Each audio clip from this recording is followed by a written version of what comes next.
In the year 2387, humanity had carved its name across the stars with blood and defiance.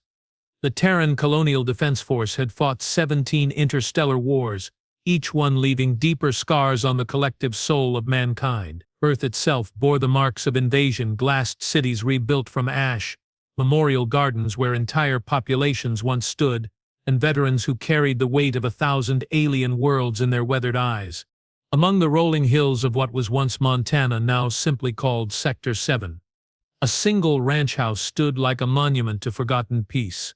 The structure was old Earth construction, weathered wood, rusted metal, and solar panels that had seen better decades. Here, in the shadow of distant mountains that glowed purple under the alien sun that now warmed this relocated piece of home, lived Marcus Kane, 67 years of age, 43 years of military service, 17 confirmed xenocide campaigns, 3 Purple Hearts, 2 cybernetic legs, 1 remaining human heart that had forgotten how to trust the silence. Marcus sat on his porch as the binary sunset painted the sky in shades of amber and crimson, his morning coffee growing cold in hands that had once piloted humanity's most feared warships. The ceramic mug bore the faded insignia of the TDS Righteous Fury, his last command, the ship he'd scuttled over the burning remains of the Vorthak homeworld. The aliens had called it genocide. Humanity called it Tuesday. The ranch stretched for kilometers in every direction, dotted with earth cattle that grazed alongside native hexapedal creatures called skrill, peaceful herbivores, whose ancestors had once been used as biological weapons by the hegemony. Now they simply existed, munching grass that had been transplanted from a dead world under a sky that wasn't quite the right shade of blue. Marcus had chosen this place specifically for its emptiness. No neighbors within a day's walk, no orbital traffic routes overhead, no reminders of the wars that had shaped and broken the man he'd become. Just silence, broken only by the whisper of wind through alien grass and the distant lowing of cattle who'd never seen Earth. But silence, Marcus had learned, was not the same as peace. The nightmares came every evening with clockwork precision. The faces of the dead human and alien alike paraded through his dreams. Admiral Vex Turi of the Third Hegemony Fleet, whose surrender he'd rejected as she begged for the lives of her civilian population. Commander Patricia Voss, who died in his arms as reactor plasma consumed their ship. The unnamed billions who'd perished when humanity had chosen survival over mercy time and again. He'd retired to this ranch 3 years ago, after the Treaty of Broken Worlds had finally ended the last war. The Galactic Council had offered him a pension worthy of his service record, enough to buy a small planet. Instead, he'd chosen isolation, therapy sessions with AI counselors who couldn't understand the weight of command, and the daily ritual of maintaining a ranch that served no purpose other than keeping his hands busy. The therapy hadn't worked. Dr. Yenonine, his assigned AI psychologist, had concluded that Marcus suffered from what the medical establishment euphemistically called extended combat syndrome. A diagnosis that covered everything from survivor's guilt to the specific madness that came from ordering the orbital bombardment of kindergartens because the enemy had hidden weapons facilities beneath them. What the AI couldn't understand, what no amount of synthetic empathy could process, was the simple truth that Marcus carried. Humanity had won their wars not through superior technology or tactical brilliance, but through their willingness to do what other species couldn't. They had survived by becoming the monsters that other races feared to become. The irony wasn't lost on him that he now lived in peace, surrounded by the descendants of species that humanity had driven to near extinction. As the first of the 3 moons began to rise, a sight that still made his pilot's instincts twitch with memories of night raids, Marcus heard something that made him freeze. Footsteps. Multiple sets. Approaching from the north road that led to his property. In 43 years of military service, Marcus Kane had developed instincts that had kept him alive through encounters with shapeshifters, phase predators, and telepathic assassins. Those instincts now screamed a single word: run. Instead, he remained perfectly still, his enhanced hearing parsing the approaching sounds. 11 distinct gates, light footfalls, not human. a rhythmic clicking that suggested clawed appendages on metal or ceramic prosthetics, and underneath it all the soft whisper of translation devices synchronizing with local communication networks. Aliens coming to his ranch. After 3 years of carefully maintained isolation, Marcus set down his coffee mug with deliberate calm and walked inside to retrieve his sidearm.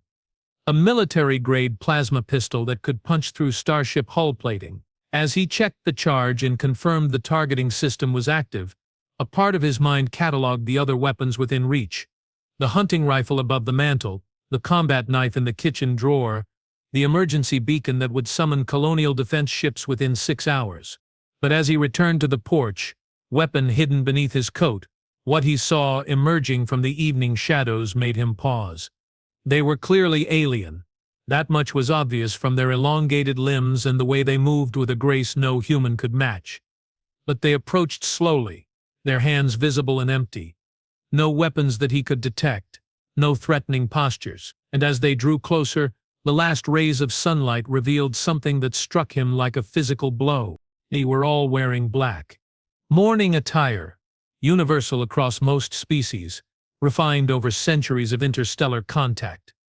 The flowing garments that marked the recently bereaved, cut in styles that spoke of different worlds, different cultures, but united in their message of loss. 11 alien widows had come to his ranch. The lead figure raised one hand in what might have been a peaceful gesture. And when she spoke, her voice carried through a translation matrix that rendered her words in perfect, unaccented English. Marcus Kane of Earth, former admiral of the Terran Defense Fleet. We seek audience. Marcus kept his hand near his weapon, but he didn't draw it. Not yet. This is private property. You're trespassing. We know. The alien stepped closer, and in the dying light he could see her features more clearly. Tall, perhaps 8 feet in height, with skin that seemed to shift between deep purple and midnight blue. 4 arms, 2 primary and 2 secondary, all moving with deliberate precision. Eyes that reflected the moonlight like polished obsidian. We have come far to find you, Admiral Kane. Across many star systems, through territories still scarred by war. I'm not an admiral anymore. Marcus's voice carried the weariness of a man who'd spoken those words too many times. I'm retired. I raise cattle now? Yes. Another figure stepped forward, shorter, more compact, with what appeared to be crystalline growths along her arms that caught and refracted the moonlight. You raise cattle, you tend your garden. You maintain your silence. You suffer your dreams. The words hit like targeted ordnance. Marcus felt his breath catch. How do you... Understanding struck Marcus like ice water in his veins. He looked more carefully at the assembled figures, his tactical mind automatically cataloging details he'd missed in his initial assessment. The way they held themselves, not like civilians, but like soldiers. The subtle scars that marked veterans across species. The careful positioning that spoke of ingrained defensive habits. You're military, he said. And it wasn't a question. Where, corrected the lead figure. As you were, as we all were, in the service of species that no longer exist. What do you want? He asked finally. The crystalline alien spoke next, her voice carrying harmonics that the translator couldn't quite capture.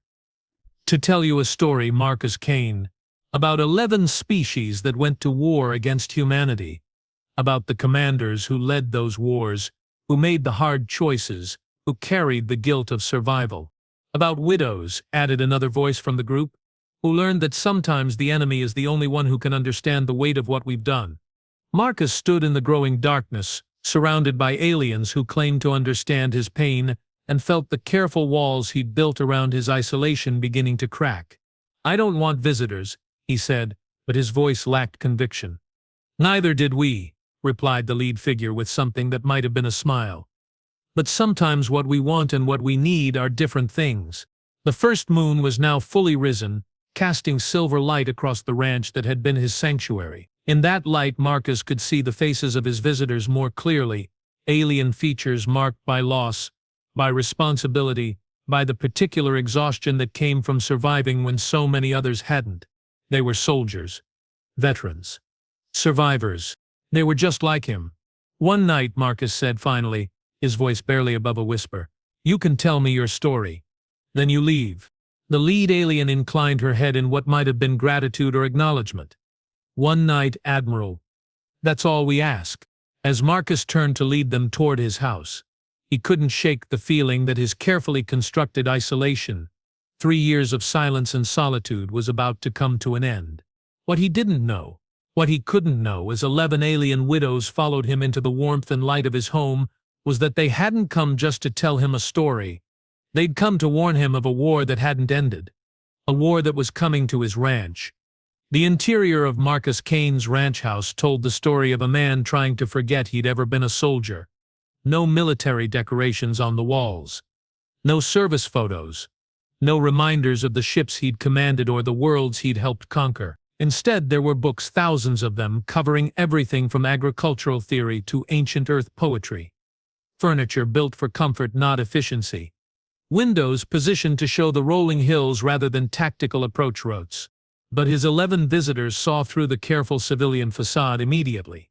The way Marcus moved through his home, checking sightlines, positioning himself where he could observe all entrances, maintaining what tactical doctrine called command awareness, marked him as clearly as any uniform. The subtle modifications to the structure itself, reinforced door frames, blast-resistant windows, emergency supply caches, disguised as decorative elements. This was the home of a warrior pretending to be at peace.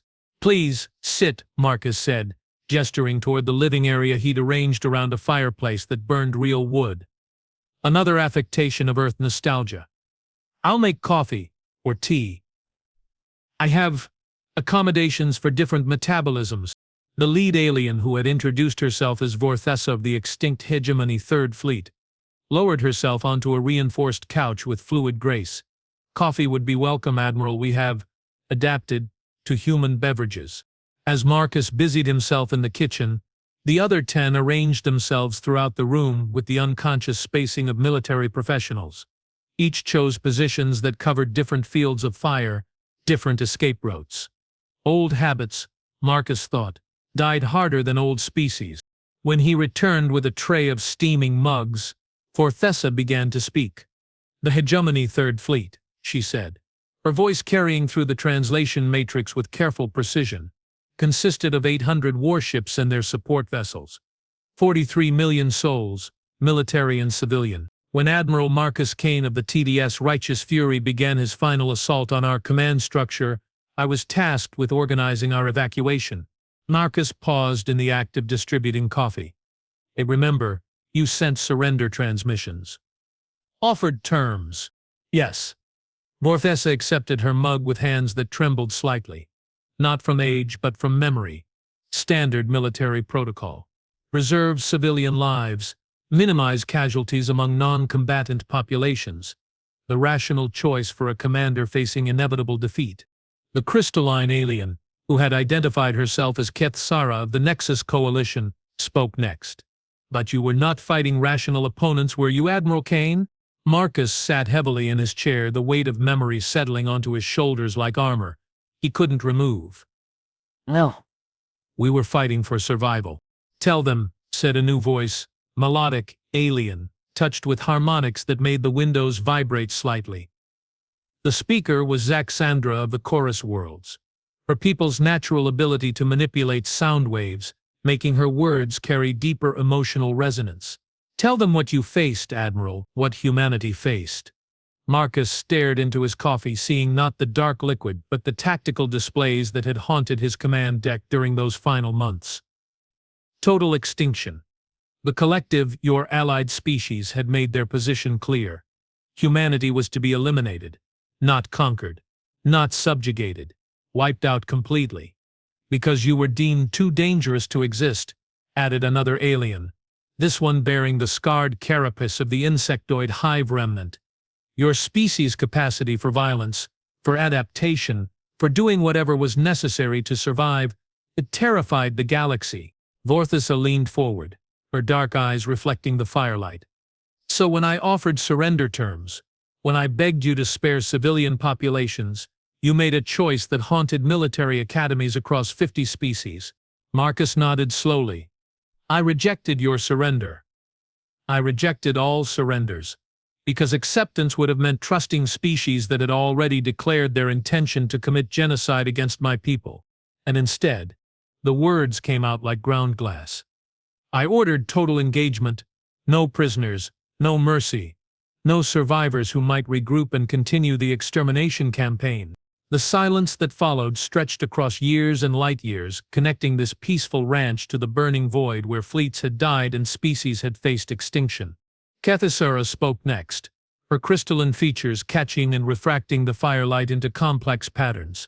The Nexus Coalition commanded a battle fleet of 160 vessels, 13 million personnel. When your forces reached our primary staging area, I transmitted full tactical intelligence about remaining enemy positions. Marcus looked up sharply. You what? I transmitted everything. Fleet positions, defensive capabilities, civilian evacuation routes. Everything you needed to end the war quickly, with minimal additional loss of life on both sides. The implications hit Marcus like orbital bombardment. You betrayed your own alliance. I saved lives, Kathasura replied with quiet dignity. Millions of them. By ensuring that humanity's inevitable victory came swiftly rather than after months of bloody fighting. Another alien stepped forward. Nexiara, of the Synthetic Republic, her partially mechanical form whirring softly as integrated systems processed the emotional weight of memory. 17 of us made similar choices during the final war. We were military commanders. Admiral Kane, we understood what total warfare meant. We understood that sometimes survival requires betraying everything you once believed. Marcus felt the world shift around him, 3 years of careful assumptions crumbling like poorly constructed walls.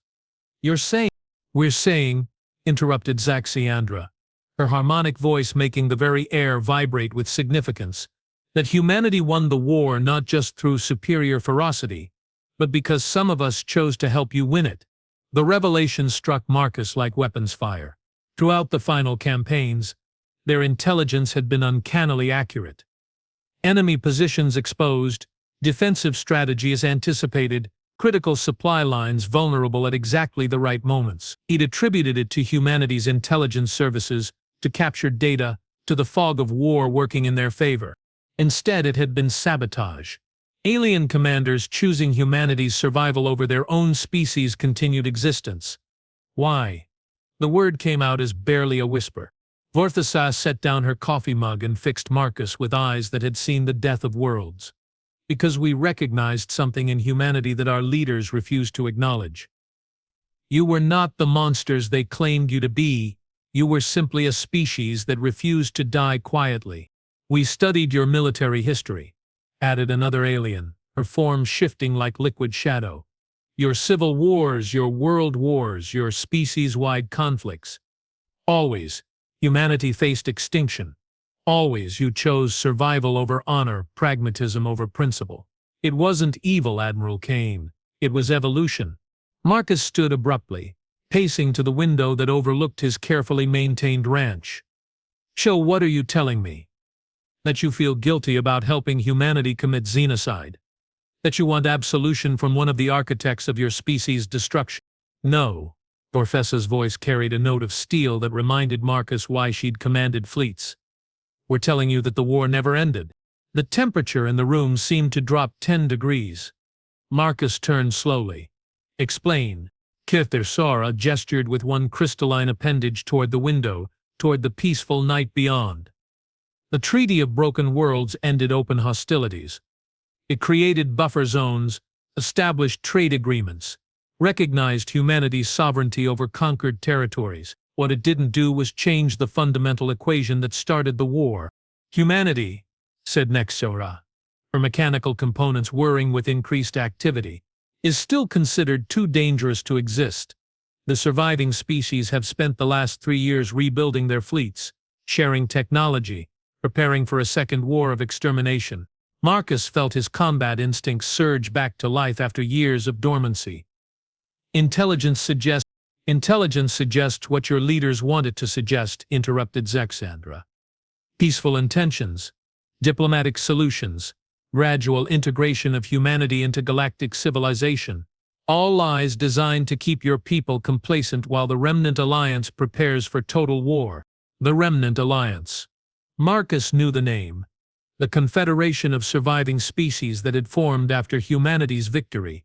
Officially, a peaceful organization dedicated to rebuilding war-torn regions and fostering interspecies cooperation. Unofficially, how long? Marcus asked. 6 months, Borthessa replied with the precision of someone who had seen the tactical assessments. Maybe less. They've been moving assets into position for the last year. Hidden fleets, biological weapons, technologies that make the previous war's arsenal look primitive. Marcus felt the familiar weight of command settling onto his shoulders. Why, tell me? I'm retired. I have no fleet, no authority, no— You have something more valuable than any of those things, said the liquid shadow alien with quiet intensity. You have the respect of humanity's military leadership. When Marcus Kane speaks, admirals listen. Generals pay attention. Politicians remember that you're the man who saved their species. And more importantly, added Kathsura, you have us. The implications crashed over Marcus like a tidal wave. You're not here seeking absolution. You're here to offer an alliance. Borthessa nodded slowly. 17 species participated in the original extermination campaign. 11 of those species are now extinct. Their last survivors sitting in your living room. The remaining 6 have thrown in their lot with the Remnant Alliance, convinced that their survival depends on humanity's complete destruction. But we, said Nexiara, have seen the intelligence reports. We know the scope of what's coming, and we know that if humanity falls, the galaxy becomes a very different place. Marcus looked around the room at 11 aliens who represented the last survivors of species that humanity had driven to extinction. Enemies, who had become, what? Allies, comrades in guilt, fellow survivors of a war that had scarred the galaxy itself? What exactly are you proposing? Zixandra's harmonic voice filled the room with subtle vibrations that seemed to resonate in Marcus's bones. That you return to service, Admiral Kane. That you warn your people of what's coming, and that you allow us to help you prepare for a war that will determine the fate of every sentient species in the galaxy. The peaceful retirement is over, Borthessa said softly. The war is coming to your ranch whether you choose to fight it or not. The question is whether humanity will face it with the knowledge and allies necessary to survive. Marcus stared out at the moonlit hills where earth cattle grazed peacefully alongside alien creatures, where 2 species that had once been enemies now shared the same grass under foreign stars. It was a beautiful metaphor for the peace he'd tried to build in the aftermath of war. It was also about to be shattered by the reality that peace, like silence, was just another word for the time between conflicts. Tell me about these weapons, he said finally, and the retired admiral in his voice made 11 alien widows straighten with something that might have been hope. Outside, the triple moons continued their ancient dance across an alien sky, indifferent to the plans being made in the ranch house below. But in the distance beyond the range of human hearing, something else was moving through the darkness. Something that had been watching. Something that had been waiting. The war was already here. The attack came at 0347 hours. During the darkest part of the alien night, Marcus Kane woke not to the sound of approaching danger, but to its absence. A silence so complete it seemed to press against his eardrums like physical weight. In 43 years of military service, he'd learned to trust the subtle wrongness that preceded violence. Tonight, that wrongness screamed warnings that raised the hair on his neck and sent combat stims flooding through his aging nervous system. The ranch was too quiet. No insect sounds. No cattle lowing. No wind through the grass. Even the mechanical hum of his environmental systems had fallen silent. Marcus rolled from his bed with practiced efficiency, military muscle memory overriding 3 years of civilian softness.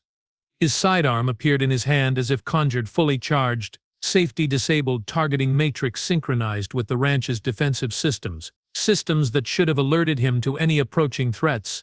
Systems that were now completely offline. Through his bedroom window, the ranch appeared exactly as it had when he'd fallen asleep 4 hours earlier. Moonlight painted the rolling hills in shades of silver and black. The barn stood undisturbed. The cattle remained motionless in their pasture. Too motionless, his tactical mind noted. Cattle didn't sleep that still. Not unless they were dead. Every single head of livestock on his property had been killed without a sound, without struggle, without triggering any of the motion sensors or biological monitors he'd installed as part of his security grid. Professional work, military precision, the kind of operation that spoke of resources and training far beyond typical raiders or opportunistic aliens.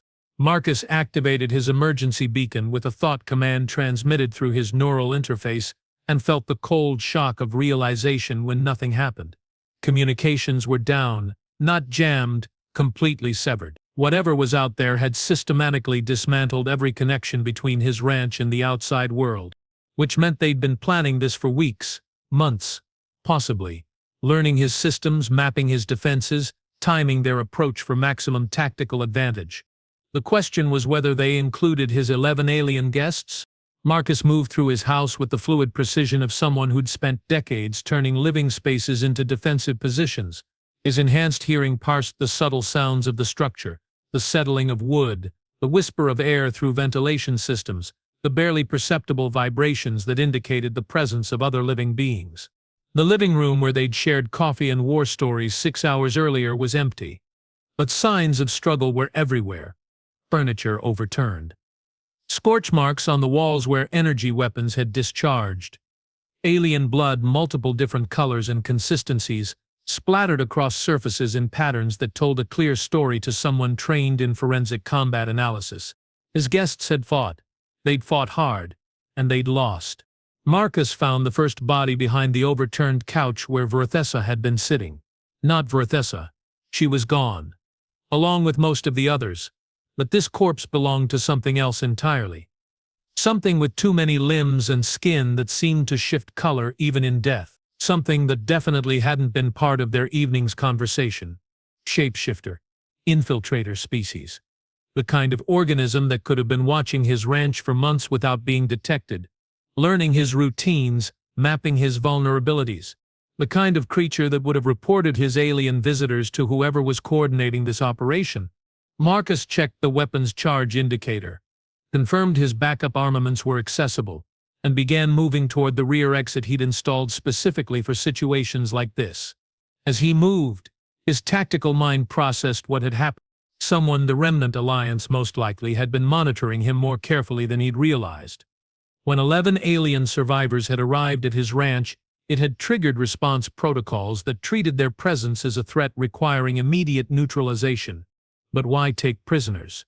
Why not simply eliminate everyone in a single coordinated strike? The answer struck him like ice water as he reached for the door handle, because they needed information. They needed to know what the survivors had told him, what intelligence they'd shared, what plans they might have discussed, which meant his guests were still alive. Marcus stepped into the alien night and felt the weight of familiar air on his face, the recycled atmosphere of a military containment field. His ranch, his carefully maintained sanctuary, was now inside what amounted to a mobile siege perimeter. Light-bending camouflage made the attackers nearly invisible, but Marcus had fought shapeshifters and stealth specialists across 17 campaigns. He knew how to see what wasn't meant to be seen, how to track enemies who existed at the edges of perception. There. Thermal distortions 50 meters north of the barn. Another set of anomalies near his equipment shed. A third cluster positioned to cover the main access road. Standard containment formation, textbook deployment. Professional, efficient, and utterly predictable to someone who'd written portions of the tactical manual they were apparently following. Marcus smiled, the first genuine expression of satisfaction he'd felt in years. They'd made the classic mistake of fighting the war they expected rather than the war they faced. They'd come prepared to contain a retired admiral living quietly on an isolated ranch. They had not come prepared to face the man who'd orchestrated the extinction of 11 alien species. Marcus triggered the hidden systems he'd installed throughout his property. Not defensive measures, but offensive ones.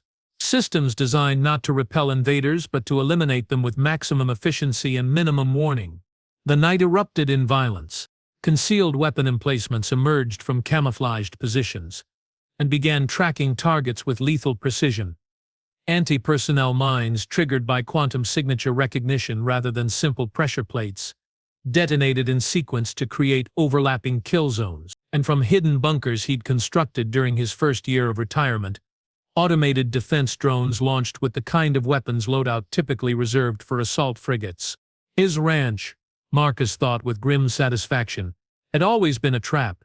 The question was whether he'd built it to keep threats out or to lure them in. The answer became clear as his attackers' camouflage failed under sustained weapons fire. Dozens of them, multiple species working in coordination, equipment that represented the cutting edge of military technology, and at their center, a command vehicle that bore the insignia of the Remnant Alliance. The same alliance his alien guests had warned him was preparing for renewed war. But these weren't advanced scouts or intelligence gatherers. This was an execution squad. Marcus had approximately 30 seconds before they adapted to his defensive grid and began systematic suppression. Enough time to reach the hidden bunker where he kept his real weapons.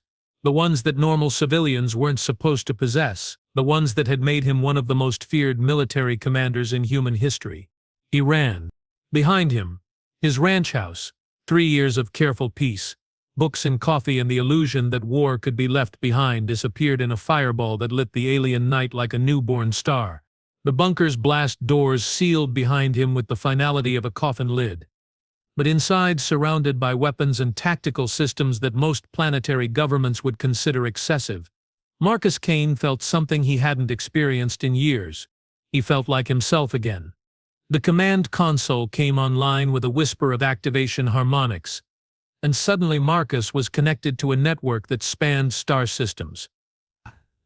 Military channels that were supposedly inactive, intelligence assets that officially didn't exist, and most importantly, the emergency protocols that would bring the full weight of humanity's defensive fleet to his coordinates.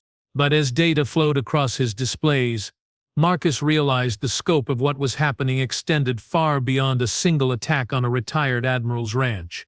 Similar strikes were occurring across human space. Military commanders assassinated in their homes. Political leaders eliminated during routine transport. Critical infrastructure damaged by terrorist attacks that bore the hallmarks of coordinated military operations. The Second War had already begun, and humanity was losing.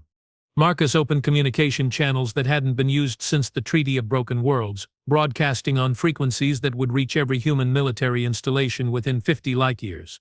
"This is Admiral Marcus Kane. Activation code Omega-77 Alpha. Flash priority to all commands. The Remnant Alliance has initiated hostilities. Repeat, we are at war. All reserve fleets to immediate readiness. All civilian populations to evacuation protocols. This is not a drill."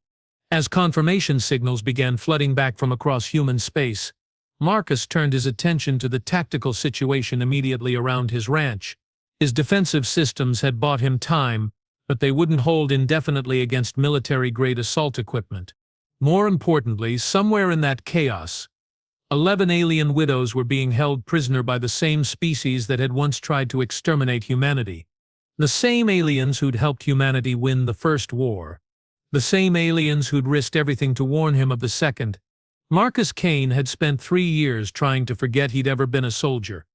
But as he began powering up weapons systems that could level mountains, he felt the familiar weight of command settling onto his shoulders like armor forged from necessity and tempered by loss.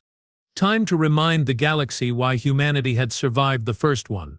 Outside, explosions lit the alien night as two civilizations prepared to test, once again, whether survival belonged to the strong or to those willing to do what the strong could not.